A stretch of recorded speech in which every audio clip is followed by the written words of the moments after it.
Hello student, good morning. Welcome to my YouTube channel home science UG PG classes. अभी तक हमने बहुलक के बारे में जाना कि बहुलक क्या होता है, कैसे प्राप्त होता है। अब हम बात करते हैं कि बहुलक के प्रकार कितने होते हैं। ठीक है, टाइप ऑफ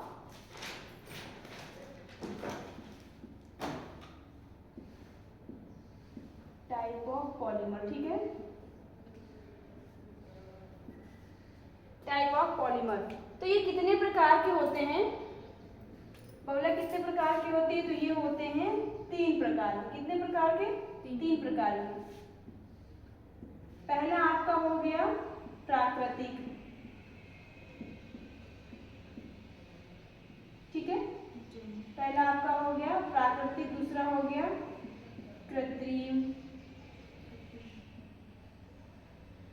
प्राकृतिक बहुलक,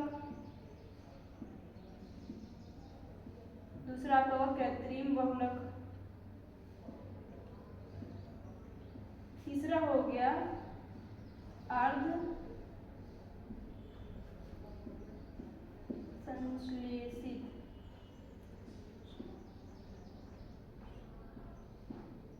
संश्लेषित सही लिखा है?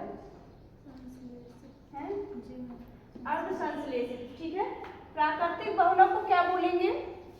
देखिए हमने क्या बताया, बहुलक कितने प्रकार के होते हैं? 3 प्रकार के। प्राकृतिक बहुलक, कृत्रिम बहुलक, अर्ध संश्लेषित बहुलक। ठीक है, प्राकृतिक की बात करें तो हम इसको क्या कहते हैं? नेचुरल। क्या कहेंगे? Natural polymer. ठीक है, नेचुरल पॉलीमर।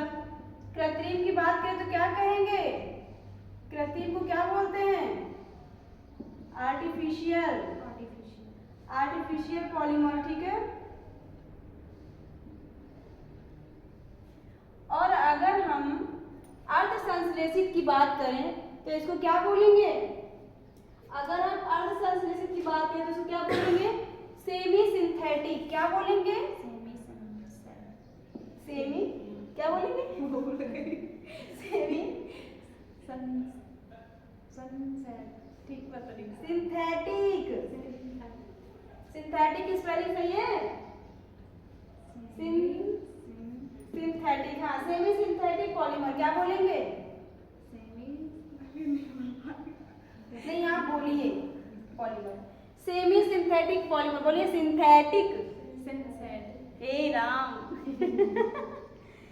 सिंथेटिक। कुछ नहीं हो सकता आप लोगों का। सिंथेटिक हो गया। देखो, सेमी सिंथेटिक। हाँ, सिंथेटिक हो गया। अब इसको कम से कम 10 बार रिपीट करो। जो चीजें आप नहीं बोल पाते हो तो कम से कम इसको 10 बार, 12 बार, 20 बार एकदम से बोलोगे ना तो वो फिर सही से बोलने लग जाओगे। ठीक है, ये बहुत सारे वर्ड ठीक से बोल नहीं पाती है। ठीक है। अच्छा, प्राकृतिक बहुलक क्या होता है? ये जो प्राकृतिक बहुलक होता है क्या, ये आप लोगों ने नोट कर लिया? जी हाँ। हम बात करते हैं प्राकृतिक के बारे में। प्राकृतिक बहुलक क्या होता है? ये हमें प्रकृति से प्राप्त होता है। कहाँ से प्राप्त होता है? प्रकृति से प्राप्त होता है। देखिए, ये बहुलक हमें प्रकृति से प्राप्त होता है। जैसे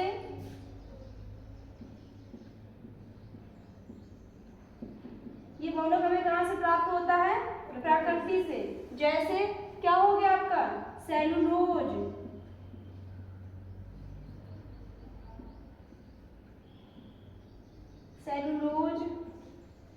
आरएनए, डीएनए। ठीक है, सेलुलोज, आरएनए, डीएनए, प्रोटीन,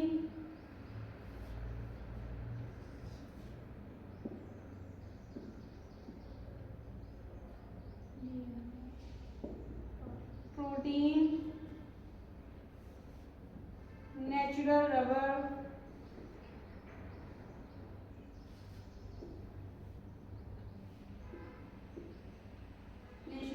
ठीक है, ये सब क्या है? ये सब प्राकृतिक ही तो है। हमें कहाँ से प्राप्त हो रहे हैं? प्राकृतिक जगत से ही तो प्राप्त हो रहे हैं। तो ये कौन से बहुलक कहलाएंगे? प्राकृतिक बहुलक कहलाएंगे। ठीक है, इसको नोट कर लिया आप लोगों ने। अब हम बात करते हैं कृत्रिम बहुलक के बारे में।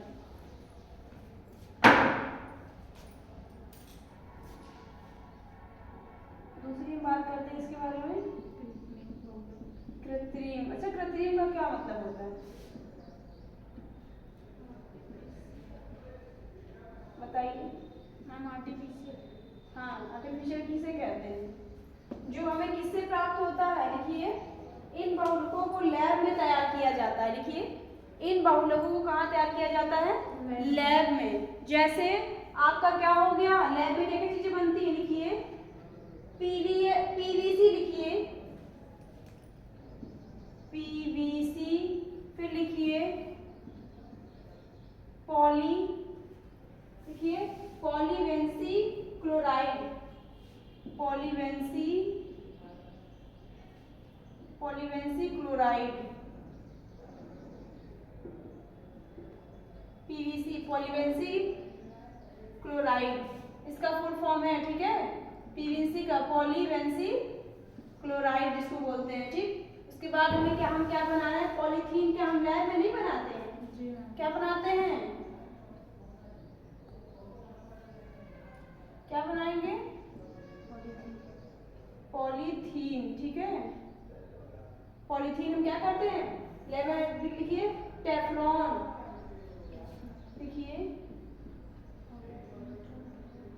टेफ्लॉन। ठीक है, क्या आपने देखा पॉलीथीन किससे बनती है? बहुत सारे प्लास्टिक इकट्ठा करके सभी को क्या कहता है? एक ऐसे कंटेनर में डाला जाता है, उसको बिल्कुल घोल के रूप में तैयार किया जाता है। उससे क्या तैयार बनाई जाती है? पॉलीथीन। तो ये कहाँ बनाई जा रही है? लैब में बनाई जा रही है ना। ये मानवों के द्वारा ही तो बनाई जा रही है। इसमें क्या है?